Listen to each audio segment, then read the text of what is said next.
Hey, what's up everybody? Welcome to episode 41 of the Alchemy Devlog. This is your pal Isaac here with the latest from the dev team. In this episode, I'm going to go over some new game systems, some changes to how Alchemy Enhanced purchases work, including upgrades, and a whole bunch of smaller changes to things throughout the platform. We'll also take a few moments to go over what's coming up next and to answer a few of the questions that have come in through our Devlog Q&A forum. If you'd like to ask a question yourself, you can find a link to that forum in the description below. Let's dive in.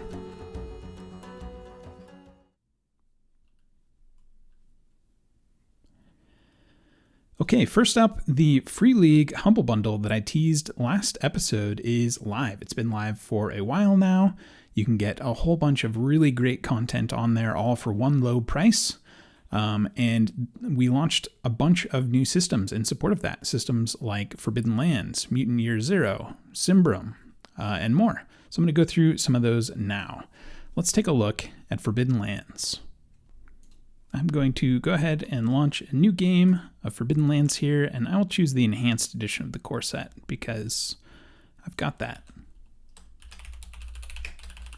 Call it Forbidden Lands, and we'll get those 42 scenes from that module added in here.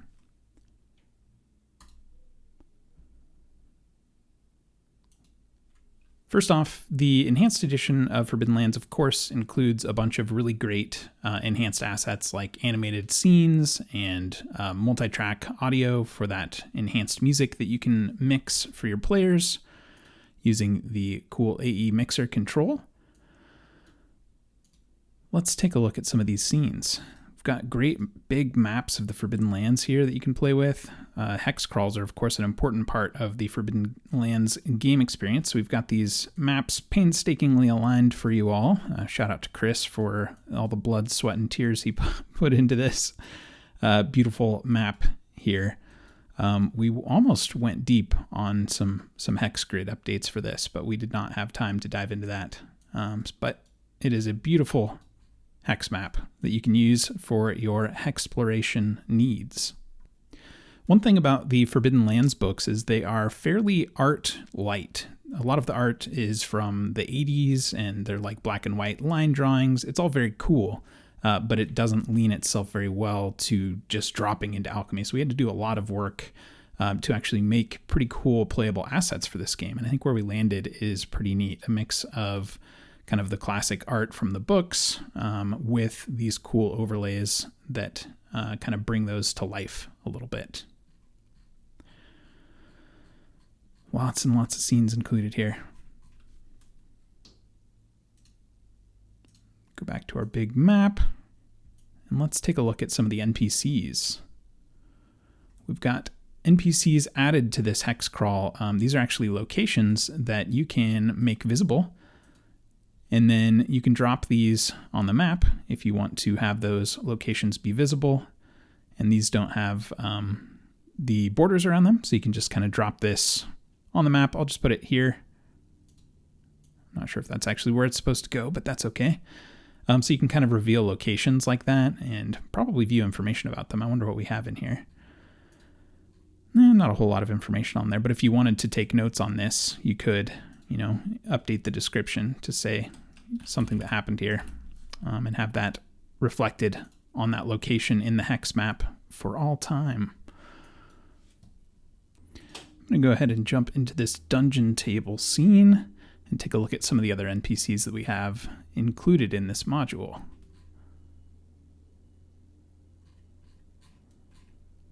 Ooh, sorcerer. Let's take a look at the sorcerer sheet. I'll go ahead and play. We've got all of our good stuff here.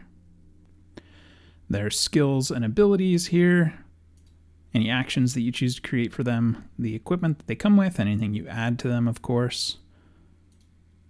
We've got rolls for the different tests, and you can add in different dice here as needed.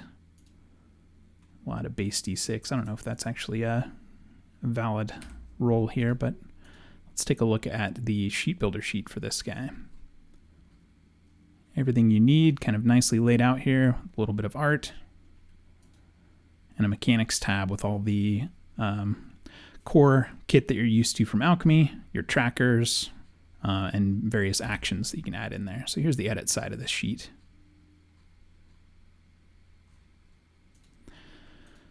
And of course, if we had a player in here, we could create some cool player characters. Let's invite my test account and get started. So we have a few very cool pre-mades that are included with this. I'll go ahead and make Vorvald, the human rogue. Here's the player character sheet for this game. Professions pre-selected as rogue. Everything else is in this nice drop-down. You can also randomize that if you're creating a character from scratch and you wanted to just kind of randomize the fields. Those are all supported here. You've got all your attributes and skills, talents, and some helper text for what the different ranks mean, as well as some core stuff like your description of your character, relationships with other characters, appearance, and so on, along with some core mechanical things like gear, magic, and of course trackers. Pretty nice sheet, and this was all done using system builder tools. We barely had to make any customizations to this system on our own, so system builder is coming along. It's getting quite usable. I'm pretty excited about how this system turned out. I love the hex crawl. I think it's a really great way to experience that on Alchemy today, and you don't have to do any sort of setting up for this. Chris did all the hard work for you. Shout out to Chris again for how cool this hex crawl turned out. I love it. Just move that little town around. Very cool. All right, that's Forbidden Lands. Let's take a look at the next system.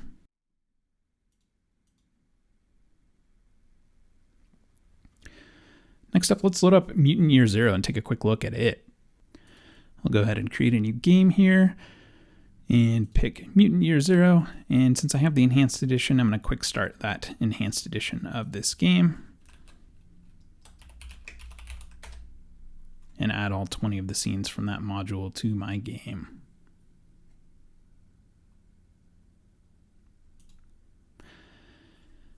Again, Alchemy Enhanced coming out of the gates here with a really cool animated scene, which you can't see because I'm doing this on top of it. Sorry about that. Very cool. A lot going on there. I like it. We've got a bunch of other cool scenes in here for the various locales that are available in the core set. We'll go back to the starting one and take a look at some NPCs again. We'll grab a random character from in here. Let's do a Razorback.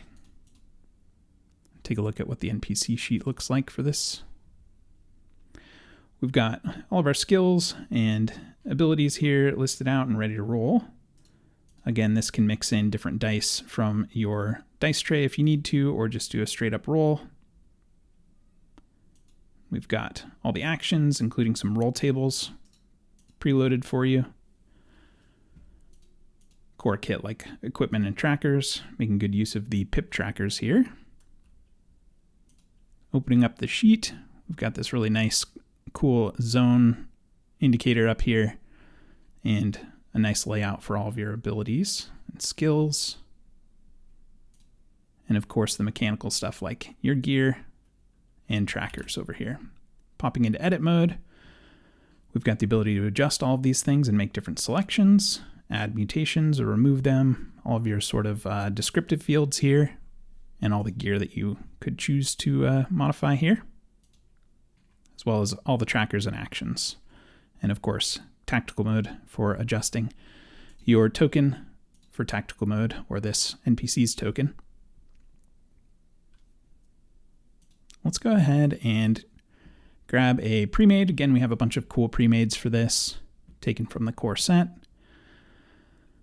We'll grab, this guy looks pretty cool, Zenova. A gearhead, nice. Fairly similar to the NPC sheet here, we've got all of our skills and abilities specialist skills, talents, mutations, and appearance, relationships with other players at the table, and the world at large. And we've got gear, weapons, tiny items, armor, information about your den. Can't miss out on your den. And notes and your trackers and actions and tactical mode mechanics on this tab. This is sort of a newer convention that we're starting to work with, of including a lot of the mechanical, crunchier stuff like trackers, actions, and token stuff in a mechanics tab, which we think helps keep it nice and organized.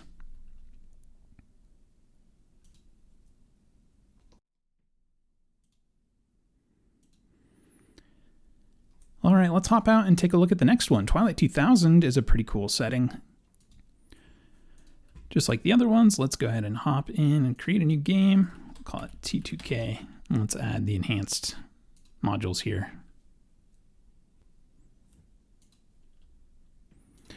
All right, I'll probably move a little bit more quickly through the remaining systems, but here's Twilight 2000, the Alchemy Enhanced edition. We've got a whole bunch of great scenes here. Animated, of course, in the Alchemy Enhanced edition. And quite a few cool battle maps from the core set that you can use for different encounters. It looks like we have our markers all pre-created here, so if you needed to put certain markers out on the map, you could do so from the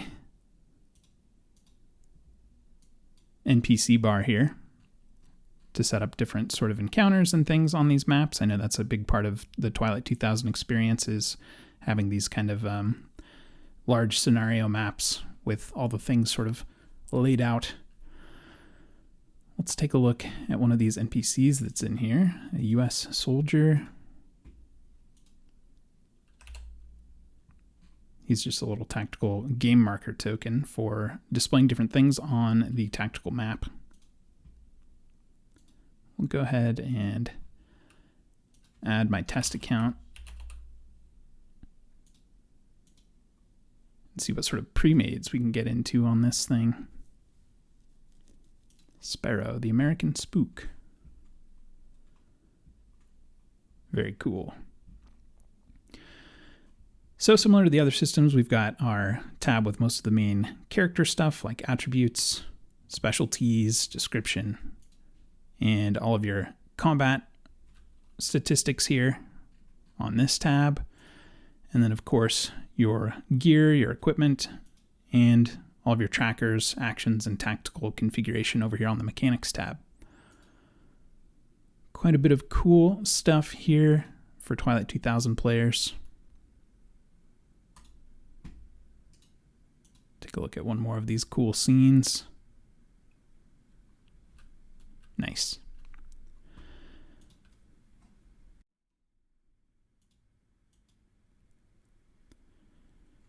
All right, last up, let's take a look at Sambaroum. So we've had Ruins of Sambaroum on the system for a while, on Alchemy for a while, but we recently, with the rest of these Free League titles, we released the non-5e version of Sambaroum, including the core rulebook. We don't have Alchemy Enhanced for this one, I think. We just have enhanced assets for the Ruins of Sambaroum, the 5e version. But let's go ahead and create the core rulebook quick start here. Take a look. Of course, we're going to look at a player character sheet. So I'll go ahead and add myself in here.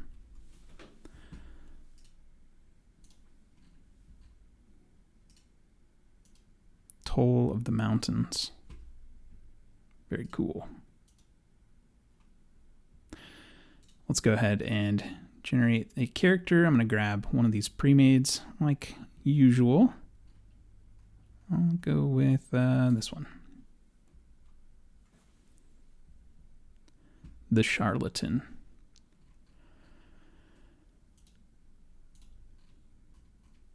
Like many of the other Free League systems, you've got your character stuff over here, attributes and ability scores, your skills and appearance. We've got equipment over here on this tab, including some special currency here, your weapons and items and armor, some relationships with other people in the group, and of course mechanics, your trackers, actions, and tactical. We'll take a quick look at an NPC sheet here too. We've got one ready to go here. We've got his core stats here on the character tab, as well as a nice long description, and then of course your mechanics. And on the edit side of this sheet, you can adjust things like all of those actions and trackers and tactical stuff, and all of your character traits and ability scores. Looking pretty nice here. I think the Sambaroum setting is pretty cool. It's kind of a little bit darker, and it's always been one that I've been interested in trying out in a long campaign, but haven't gotten around to it yet, so maybe one of these days. Cool. That's a pretty good look at some of the new Free League titles we've launched in the last couple of weeks, and many of these are included in that Humble Bundle. So that's a quick way to grab a whole bunch of those in one bundle.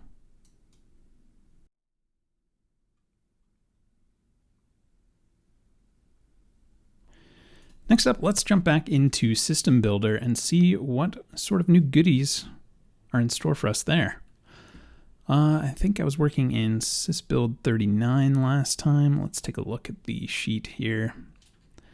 Great, yeah, this looks like what I was working on last time.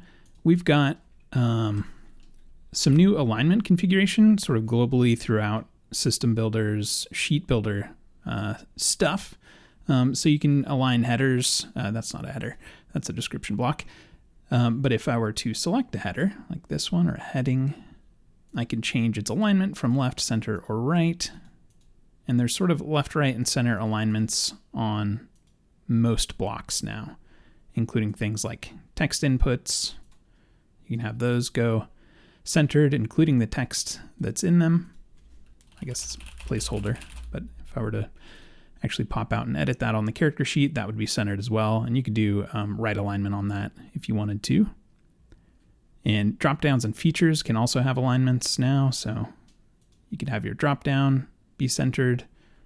And if you're using the feature block, that can also have alignment, and this carries through to the view side of a sheet, and especially if you're using things like description as body to use the description as a muted body text on the character sheet, that will carry through to show up on the view side of this sheet so that your alignment carries on over there as well. Let's jump out to here, and was that a PC sheet? No.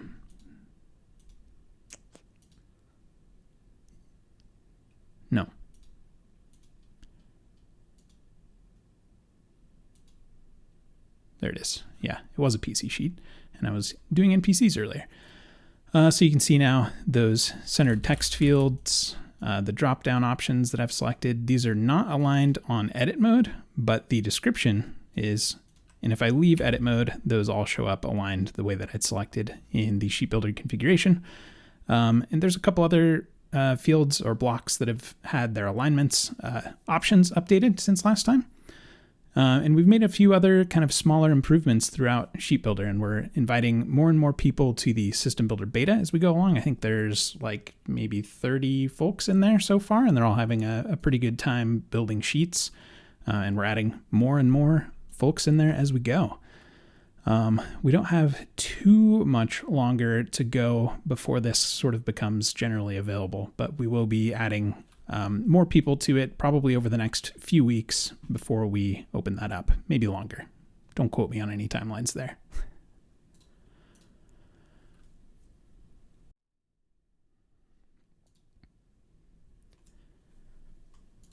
Streamer mode is another big one that's been in progress for a while.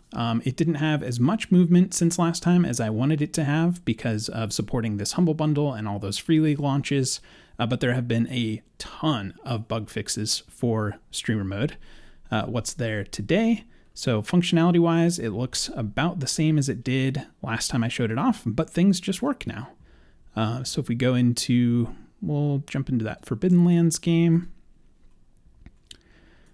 And if we open up streamer mode and turn that on, I will launch that. And I'm going to use my fancy browser features here to put this into a side-by-side window.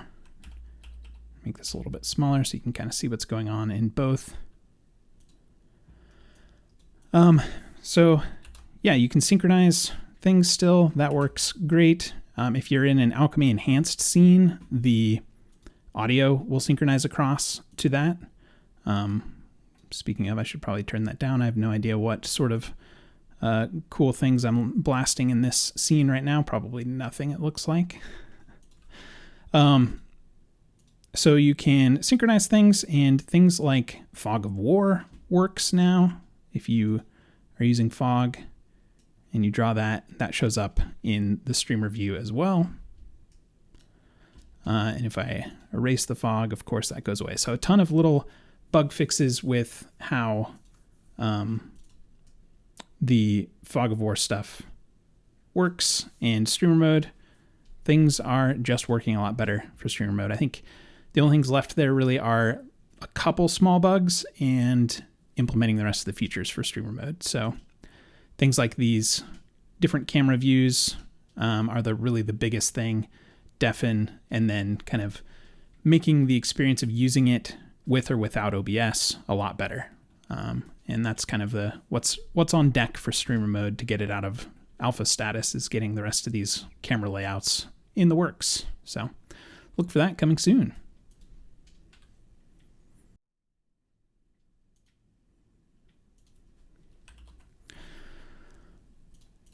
Okay, with the streamer mode changes, we've had a few other regressions in other parts of the app. Things like watcher mode kind of stopped working, stopped connecting to voice chat. That's now working again. And we've got just a ton of general bug fixes throughout the platform that I won't go through all of today, but check the release notes for all of those goodies. I think another one worth pointing out is that you can now use single pips as trackers in your kind of primary tracker set. So I'll launch we'll go with this new game, which I believe is probably 5e.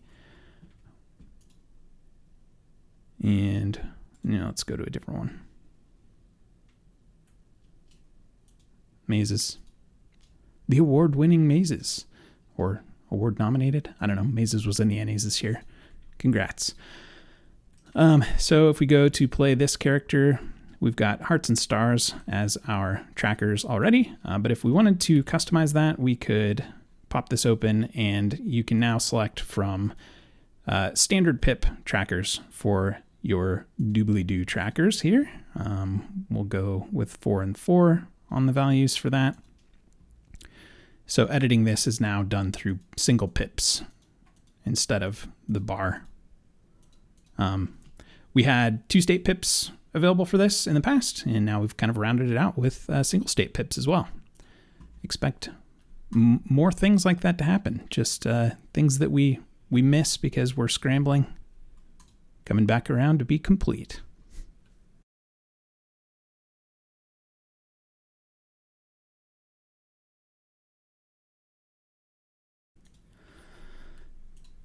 All right, one thing that we rolled out earlier in this week is some big changes to character creation in library. And before I jump into this, I'm going to preface it with a statement that we're actually going to be doing a lot more here. But this at least unblocked kind of a major missing feature with creating characters in library. If you go to your character library now, you can create a character for any system that you own content for. Previously, this was only systems where we had character generators or kind of a series of fields that we had built out for it. But systems like Forbidden Lands that uses Sheet Builder, any system using Sheet Builder actually, you couldn't create a character in your library for that system, but now you can. So all of these systems are in here and available. We'll go with Forbidden Lands as an example. You see a little message here that says no generators available. We're going to be fixing that up pretty soon.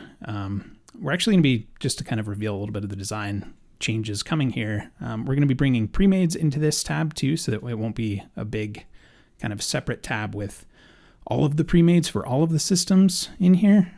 It'll be smart and filter down to just Forbidden Lands pre-mades in this example, and those will all be here on the same page, so you can quickly create a pre-made in your library, or you can go ahead and create one from scratch, and that loads up the sheet builder sheet for the system that you selected. So yeah, that was a big one for people coming in from the Humble Bundle, new to Alchemy, haven't been on this wild ride with us for a while, like some of you watching this and some of you on our Discord have been. So things like that are sort of like, whoa, how do I use this thing? So yeah, we got that fixed up, and we have a bunch more cool updates for this coming soon. But if you notice anything off with character creation, let me know.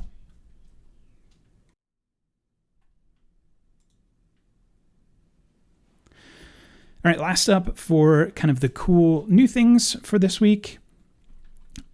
We just rolled out the ability to upgrade to an enhanced edition of a module when you own the standard edition. Furthermore, purchasing the enhanced edition of a module outright will unlock the standard edition. So no more will you have that awesome enhanced edition and a silly lock in your universes for the thing that you don't own, the standard edition. Let's see if I've got any of those here. I've got the opposite here, which that'll actually be a pretty good test case. Here's another example. In Runes of Sambaroum, I have the Game Master's Guide Enhanced, and I also have the Standard Edition, and I'm realizing now, in real time as I'm recording this, that the reason that I'm not finding any of these is because I retroactively created transactions for anyone who's purchased an Enhanced Edition in the past. You now have the Standard Edition unlocked as well, so you're not going to have those locks in here for purchases you made in the past. Any enhanced purchases you make in the future will come with the Standard Edition as well.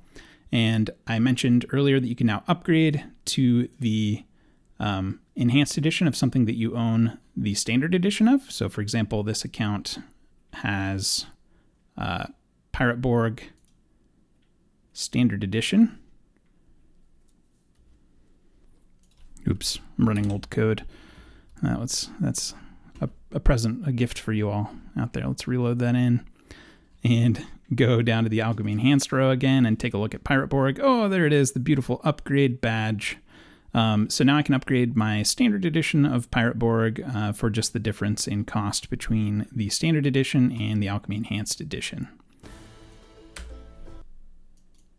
Oops. That's been a long time coming. Definitely have had a lot of requests for that over the time this year that we've had the Alchemy Enhanced content out there on the marketplace. So I'm pretty relieved to have that one out there. I'm very excited for how it landed, how it looks, how it works. I think it's pretty great. And thank you to the folks who have already started upgrading. Even though this hasn't been announced yet, there have been quite a few people jumping in and noticing that. So thank you.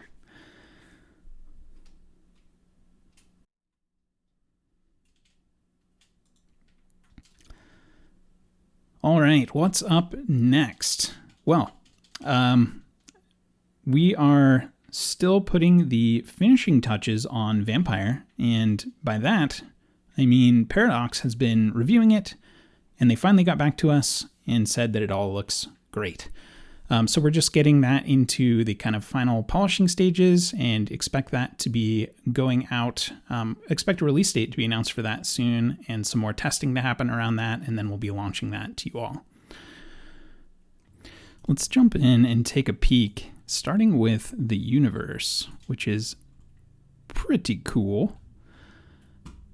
So we've got a nice little layout of all the different chapters from this book.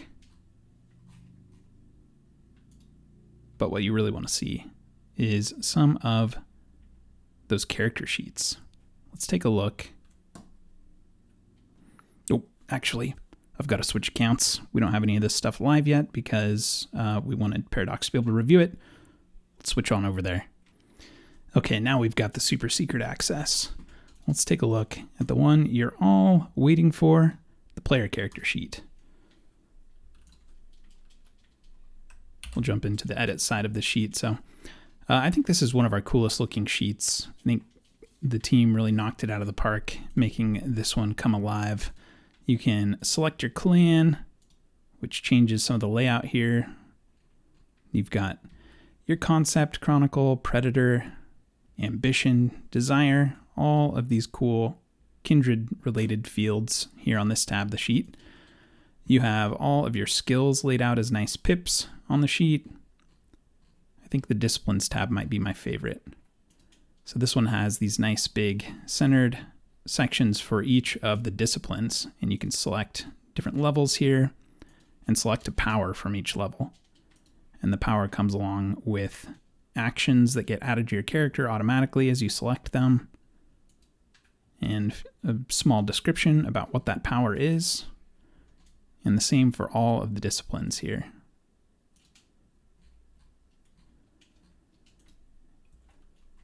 Of course, you've got your background tab with all of the detailed information about your character that you want to have written down.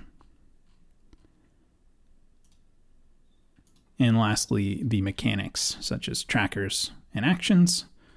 Looks like we might be missing the tactical block here, which I'm sure we'll probably want to add before we launch this. Ooh, Thin Blood Alchemy. Sounds familiar. But there's your sneak peek at the Vampire 5th sheet for player characters. We have probably some cool NPC things in here as well. Here's a Faith Hunter with their stats and their description. This is probably not the final NPC sheet, I would guess, but there's your sneak peek at what we've been up to on Vampire. And like I said, we will be setting a date for this very soon now that it has gotten the stamp of approval from Paradox. All right, let's hop out of here and talk about what else is going on.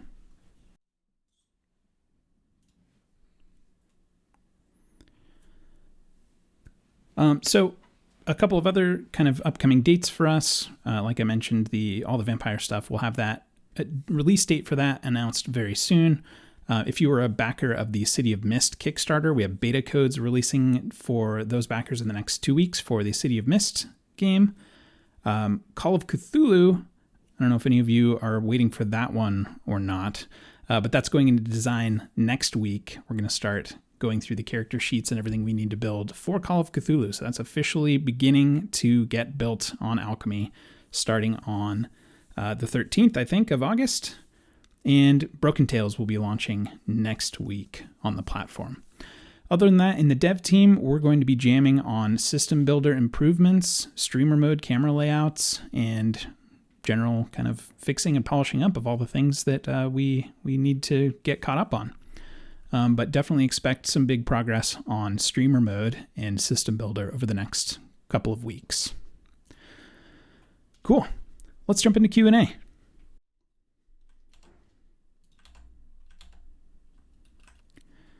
All right, Devlog 41, motion effects in tactical mode from Mighty Mighty Dice. It would be really cool if we could use the motion effects on the tactical maps to make the maps a bit more exciting. For example, rain, snowfall, etc. Is anything planned in this direction? So we don't have anything solid on the roadmap for this, but I agree that it would be really cool. I still remember years ago launching Astral, rest in peace, and having some kind of rain effects on the map and thinking, oh, that is so cool. So I think definitely something that I personally would like to revisit or visit in the first place after we've had a chance to polish up V1 and get some much needed tactical mode performance enhancements in there. Before we start to layer on more stuff there, I want to make sure that it's got a solid foundation. But love the idea, and I'm definitely going to keep that on our feature backlog. All right, streamer mode from Martin. Hello, really excited to see streamer mode coming online. I noticed, however, that GM roles are not private, even when the setting for private roles is enabled. Is this intentional, or will that be fixed as you continue to work on the mode? Anyway, it works amazingly for in-person play, so my dream of having alchemy scenes power my games at the table has become a reality. Love to hear that. That's great. I was hoping that not just people who are streaming would benefit from this, so I'm glad to hear that it's working out for you, Martin. Back to your question. Now, a completely unrelated question, spacebar. The integration between Czepeku and Alchemy is fantastic.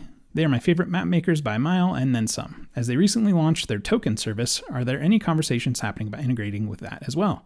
Thanks, Martin. So I touched on this already a little bit. I'm glad to hear that you're enjoying the streamer mode alpha and that it's working for your in-person tables. I love that use case for it. We have known about some issues with private GM roles. I know they work in some cases, like arbitrary roles are hidden, but actions as from NPCs that you're playing may not be hidden or may not be hidden in all cases. I have these written down on our bugs list. So it's just a matter of us getting to that part of our bugs list. But I agree that it's probably a good thing to have polished up with streamer mode because that's kind of putting those things front and center in a way that's a little bit more visible, I guess. So I'll see if I can fit that in during the same kind of dev cycle for all of our streamer mode stuff. And as for the Czepeku tokens, I can confidently say this much at this point in time. Yes.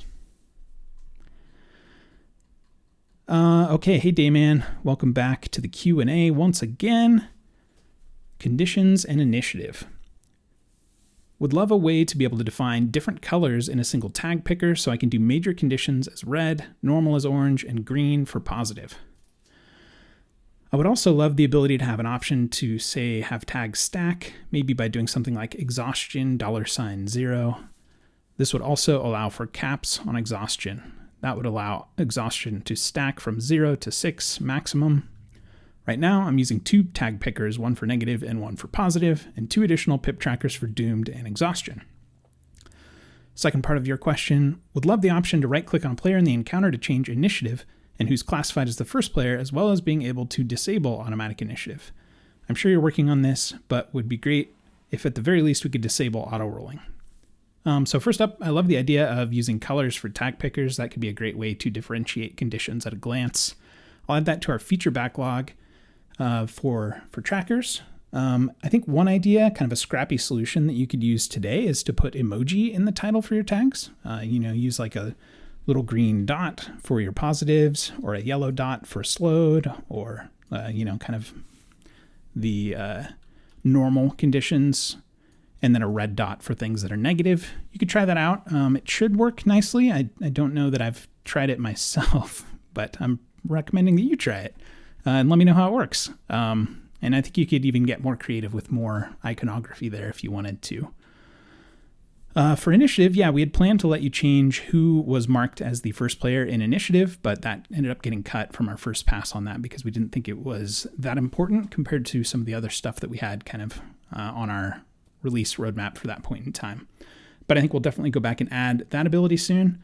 And I've heard a few opinions about auto rolling versus manual rolling. We have that kind of distinction set up in 5e today where you can have players manually roll, but NPCs always kind of auto roll and all of the visible NPCs roll. So the only way to really not have them in initiative is to hide them, which is maybe not what you want. There's kind of a lot of things mixed in there that we definitely hear a lot about and agree that we need to do a pass on that. So I think I'll put that on our post V1 list, which, by the way, the list to V1 is not very long these days, and see what we can do to get initiative working nicely. Nice, easy one from FSH Schmo. Push to talk. Are there any plans to implement a push to talk option? When I run games on Alchemy, I stream using Discord for the push to talk option so I don't get background noise in our audio. Yeah, this is a popular request. We get this one a lot, and we definitely intend to add that. It's just a matter of making that happen. It's a pretty small project for us, so once we get to it, I think you'll see it come live pretty quickly. Quickstart Games from Solanal. Currently, when making a game, the Quickstart selection grays out the other options within the game system. For example, if I select the Vaesen core rulebook, the app removes my ability to select the other modules until after I create the game. Is this intentional behavior, and if so, why are expansion modules even an option in the Quickstart menu if I don't include the core rulebook module? I'm going to just jump into a demo of this and talk through it as I get in here. So the modules visible here in the Quickstart section, these are modules in any universe using this game system that have one or more scenes. That's the only thing that qualifies a module as being quick startable. You can take that module and quickly start a game using all the scenes from it. So if you want to start a Lost Druid game, you click on the Lost Druid and it says adding 22 scenes from one module. Down here below, the systemless modules, these are modules that may or may not have scenes, but these are intended to be pulled in as assets. So if you wanted to enable, for example, the tabletop audio assets for the game, you could do that here. And what that's really doing is just turning on that universe for tabletop audio. So the way that you can think about it is the things up here in the quick start section, these are your modules that you want to quickly start by creating the scenes. So the quick start guide, you want to quick start the quick start guide and add all 2 scenes from it and just get started. It's a Dragonbane quick start. So once we launch this game, it's going to have the 2 scenes from the quick start in it already, and that is the map as well as a battle mat. But if you go to edit your game, what has been enabled here is on the content tab, you have the Dragonbane universe enabled. So the entire Dragonbane universe is enabled. Any module that you have in here will bring its content into the game. You can also enable other universes, even those that don't match your system here. So as an example, the core set scenes show up here, and I can add those if I wanted to manually. So if I wanted to add 2 scenes from the core set, I can add those in here too. So Quick Start is really just a way to quickly start all the scenes from one module in a game and nothing else. It just enables that universe, adds all those scenes automatically, and you're off to the races. You can then adjust it once you're in the game to add additional scenes from other modules or even additional scenes from other modules in other universes. Going back to the quick start or create game screen, the custom tab is sort of the opposite of the quick start tab. This is for when you want to build a game from scratch. You don't want to start with any scenes except for the default Alchemy scene, but you want to enable a bunch of universes at once potentially. Or maybe you just want to enable one thing and build from there. But here you can enable different universes for your game to include all of those assets.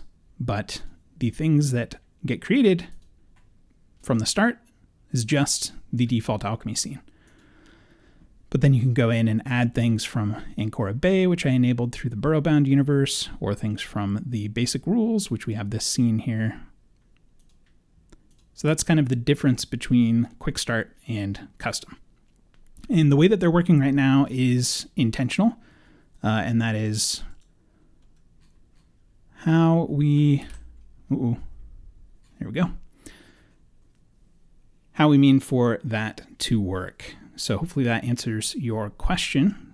I think we do have possibly a few bugs in there where if you switch between the 2 tabs, you can get into a weird state. I know one of our Discord members was talking about this a couple of days ago.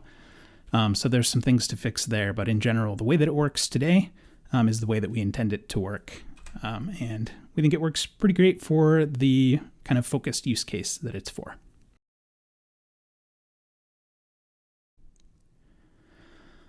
All right, that is all for the Q&A for this episode, and that's everything I've got for you in this episode as well. I hope you enjoyed it. If you did, head on down below, smash that like button, subscribe for future updates. We've got lots of great content coming out from Dan, our content producer. He's putting out a bunch of kind of the basic tutorial videos right now for everything you could ever want to know about Alchemy and how it works today. So expect a lot of great content hitting our YouTube channel very soon. The Free League Humble Bundle is still going for a few more weeks. Go ahead and take a look at that if you're interested in getting some great Free League content. And I'll catch you in the next one. Let's go play some games.